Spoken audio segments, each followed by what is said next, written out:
Prej rreth një muaji, Bashkia Shkodër ka njoftuar nisjen e një aksioni nga policia bashkiake për largimin e automjeteve të braktisura që zën hapësirë në qytet. Pronarëve është lënë afat që t'i largojnë vullnetarisht automjetet e tyre, në të kundërt autoritetet përkatëse do të ndërhyjnë për largimin e tyre. Ky aksion synon çlirimin e hapësirave në qytet dhe lehtësimin e qarkullimit për qytetarët.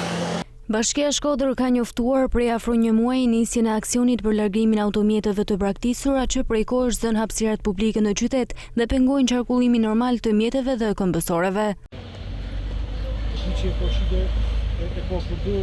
Gjatë kësaj periudhe, një pjesë e pronarëve janë përgjigjur thirrjes së autoriteteve, duke i larguar automjetet vullnetarisht nga zona ku ishin parkuar prej kohësh. Ndërkohë, në disa lagje dhe akse kryesore të qytetit vijojnë të mbeten ende mjetet e braktisura që zën hapësira publike dhe krijojnë pengesa në lëvizje. Policia bashkiake vjen monitorimin në terren dhe pritet që në rast moszbatimit të afateve të përcaktuara të ndërhyet përheqjen dhe transportimin e tyre në vendet e caktuara të depozitimit.